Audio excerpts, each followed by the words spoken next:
Good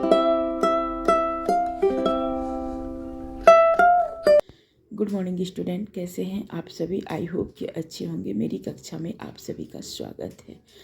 student, मैंने जैसा कि पिछले क्लास में बताया था कि मैं कुछ नए चैप्टर से आप लोग से मुलाकात होगी, तो आज हम आपके लिए नए चैप्टर लेकर आए हैं। वो है विराम चिन्ह, जिसे इंग्लिश में पंक्चुएशन कहते हैं। विराम का अर्थ होता है रुकना, विश्राम करना, यानी आराम करना। जब आपने देखा होगा कि जब दो व्यक्ति आपस में बात करते हैं तो एक दूसरे के वार्तालाप में आपने पाया होगा कि एक व्यक्ति अगर बोलता है तो नॉन स्टॉप नहीं बोलता है, लेकिन एक सेंटेंस, दो सेंटेंस के बाद बोलकर वह रुकता है। जब वह रुक जाता है तब तक वह दूसरा व्यक्ति नहीं बोलता है।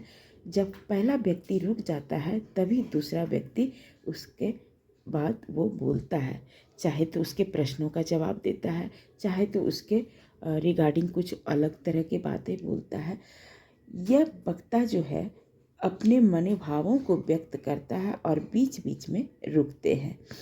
तो यह मौखिक में तो प्रत्यक्ष रूप से होते ही है, परंतु लिखित भाषा में रुकने के लिए कुछ हमने संकेत चिन्हों का जो प्रयोग करते हैं, इसी संकेत चिन्हों को हम विराम चिन्ह कहते हैं, यानी पंक्चुएशन कहते हैं। अतः हम जब बोलते समय कभी रुक रुक कर हम अपनी बात कहते हैं, ताकि जो हम कहना चाहते हैं वह सुने स्पष्ट रूप से। और इसी बात को हम जहाँ लिखते समय जहाँ रुकते हैं वहाँ हम विराम चिन्ह लगाया जाता है। तो आपने शाब्दिक रूप से कह सकते हैं कि विराम का अर्थ ही होता है रुकना, आराम करना, यानी रोकने के लिए लगाए जाने वाले चिन्ह विराम चिन्ह कहलाता है। ये साधारण सी भाषा है, ऐसी समझ जाइएगा। बिल्कुल एक लाइन में है। क्या समझा आपने? रोकने के लिए जो चिन्ह लगाए जाते हैं, रोकने के लिए नहीं, रुकने के लिए जो चिन्ह लगाए जाते हैं उसे हम विराम चिन्ह कहते हैं। विराम चिन्ह लगाने से जो बात का भाव स्पष्ट होता है, यानी जो हम आपसे एक दूसरे से वार्तालाप करते समय जो बातें करते हैं वह सुनकर दूसरा व्यक्ति वह हैरान हो जाता है। तो वहाँ जहाँ हैरानी होगी तो वहाँ अलग विराम चिन्ह होगा। यदि वह कुछ पूछ रहा है तो वहाँ अलग चिन्ह का प्रयोग होगा। इसी प्रकार अलग अलग बात के लिए अलग अलग विराम चिन्ह होते हैं। तो आज की चैप्टर जो हम शुरुआत करने जा रहे हैं वह है विराम चिन्ह। तो चलिए आगे बढ़ते हैं, विराम चिन्ह की परिभाषा को देख लेते हैं। यहाँ तक सभी को क्लियर है ना, समझ में आ रही है ना? आज मेरी थोड़ी गला बैठ गया है पूरा, आवाज़ में थोड़ी आपको चेंजिंग नज़र आ रही होगी। चलिए परिभाषा को देखते हैं। तो परिभाषा हमें यह स्पष्ट करती है कि लिखित भाषा में रुकने की प्रक्रिया को स्पष्ट करने के लिए जिन सांकेतिक चिन्हों का प्रयोग किया जाता है उन्हें विराम चिन्ह कहते हैं। क्लियर है? इसका मतलब यह परिभाषा हमें यह कह रही है कि लिखित भाषा में लिखित भाषा क्या होती है? जो हम लिखते हैं। और मौखिक भाषा क्या होती है? जो हम अपने मुंह के द्वारा बोलते हैं, राइट? तो लिखित भाषा में रुकने की प्रक्रिया, सपोज अगर हम लिख रहे हैं, ऐसा थोड़ी है कि हम पूरे, अगर एक पेज हम लिख रहे हैं, कोई भी पैराग्राफ लिख रहे हैं, तो क्या हम रुकते नहीं हैं? हमारी पेन रुकती है ना? ऐसा नहीं कि पूरा लिख रहे हैं, स्टार्ट किया तो पूरा पेज, 2 पेज, 3 पेज लिख देते हैं, ऐसा तो नहीं होता है। ऐसे में तो मेरे हाथ भी दर्द होने लगेगी। लेकिन लिखते समय जब हम रुकने की प्रक्रिया को स्पष्ट करने के लिए अब रुकते समय जो चिन्ह का प्रयोग होता है, ऐसा नहीं कि एक रुका तो पूर्ण विराम होगा, हो सकता है उसके बीच में और हम कहीं और चिन्ह का प्रयोग कर सकते हैं। उस ऐसे ही सांकेतिक चिन्हों का प्रयोग जो किया जाता है उसे हम विराम चिन्ह कहते हैं। क्लियर है? चलिए, अगर ऐसे आप नहीं समझते हैं तो एक और छोटी सी एग्जांपल लेते हैं। ऐसे समझिए, अगर आप कहीं मार्केट जाते हैं, सपोज कहीं घूमने जाते हैं, आपको हमको कलकत्ता जाना है, राइट। अब कलकत्ता जाने के लिए जो बस आप पकड़ते हैं, तो डायरेक्ट अगर कलकत्ता जाने की बस नहीं होती है तो क्या हम बीच में चेंज भी तो करते हैं ना, बस करते हैं कि नहीं। तो बीच में आपने रुका ना, डायरेक्ट तो आपने कलकत्ता नहीं गया ना, तो बीच में जो रुका वहाँ आप क्या किए, दूसरी बस चेंज किए। फिर अगर आपको कलकत्ता जाने के लिए जाना होगा तो तीसरी बस चेंज करेंगे। तो आपने कितने बस चेंज किया, आपने 3 किया ना। तो ठीक उसी तरह यहाँ भी वही चिन्हों का प्रयोग होता है। कैसे, लिखते समय, राइट। बोलते समय तो नहीं होती है, बोलते समय क्या पता चलेगा आपको, लेकिन जब हम किसी भाषा को, किसी वाक्य को हम लिखते हैं तो वहाँ हम ये चिन्हों का प्रयोग करते हैं। समझ में आ गई सभी को। चलिए, अब आती है बारी हिंदी के प्रमुख विराम चिन्ह कितने होते हैं। वैसे तो 13 होते हैं, लेकिन जो मेन होता है उसमें से जो प्रयोग किया जाता है वो है कुछ इस प्रकार। जैसे फर्स्ट है पूर्ण विराम। पूर्ण विराम मतलब, पूर्ण का मतलब ही होता है पूरा, और विराम मतलब रुकना, जहाँ पूरा रुक जाए। यानी एक वाक्य पूरा सेंटेंस लिखे तो हम लिखते हैं तो वहाँ उसको क्या लिखेंगे, वहाँ पूर्ण विराम की साइन देंगे। जब तक आप साइन नहीं देंगे तो एग्जामिनर क्या करेगा, ये तो कहीं रुका ही नहीं है, ना अल्प विराम, ना अर्ध विराम, ना कोमा, ना फुल स्टॉप, वहीं आपकी सेंटेंस अनकम्प्लीट है। तो वहीं क्या करेंगे, वहाँ मार्क्स आपको नहीं मिलाएंगे, इवन काट दिया जाएगा। तो पूर्ण विराम का अर्थ होता है पूरी तरह से रुकना। यानी सपोज हमने एक लाइन लिखा और वहाँ पूर्ण विराम का चिन्ह का प्रयोग किया, राइट। तो इसको इंग्लिश में क्या कहते हैं, फुल स्टॉप। समझ में आ गई। नेक्स्ट है अल्प विराम। अल्प विराम का होता है, अल्प मतलब छोटा, यानी छोटे छोटे वाक्य लिखा, एक लाइन में लिखा तो उसमें से 2 बार हमको छोटे छोटे वाक्य में हम अल्प विराम का प्रयोग करेंगे, जिसे हम कहते हैं इंग्लिश में कोमा। कोमा नहीं, कोमा ऐसा नहीं कि जो डेड बॉडी में कोमा मतलब होता है, एक तो रोगी को होता है वो सेंसलेस होता है, ना उसका जिंदा रहता है ना वो मरता है, वो कोमा नहीं है। यहाँ है कौमा। कौमा का अर्थ होता है जब छोटे से एक लाइन में 2 वाक्य हम लिखे, वहाँ थोड़ी थोड़ी देर के लिए हमने रुका तो वहाँ हमने कौमा का प्रयोग किया। क्लियर है।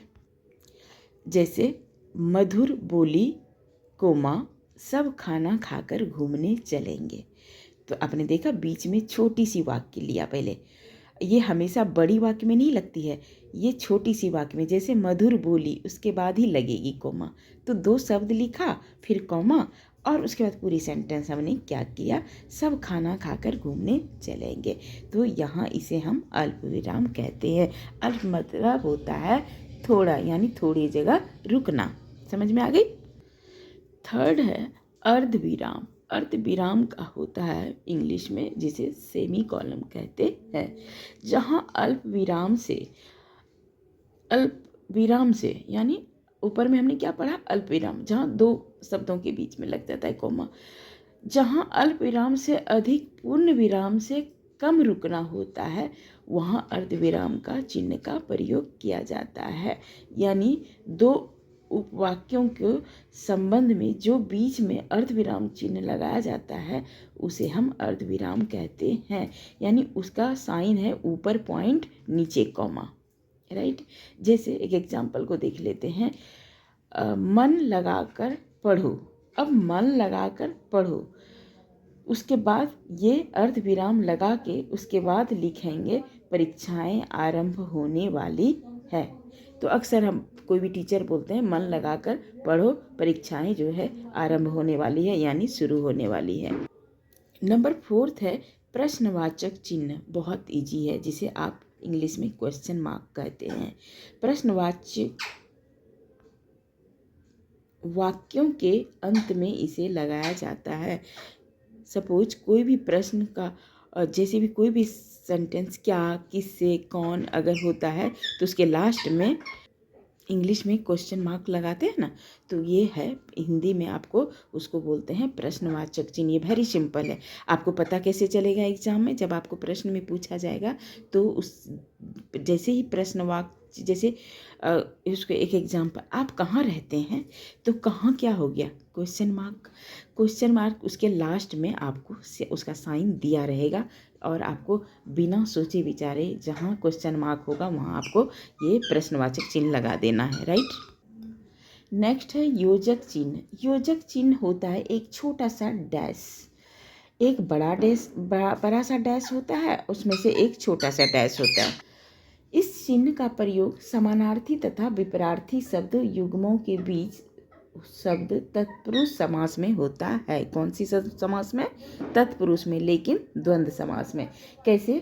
जैसे अक्सर आपने देखा होगा जब द्वंद्व समास हमने पढ़ा ना, तो द्वंद्व समास में क्या होता है, जैसे रात दिन, है ना, बड़ा छोटा, सुख दुख, तो अपने जो छोटा छोटा दो शब्दों के बीच में यह चिन्ह का प्रयोग किया जाता है।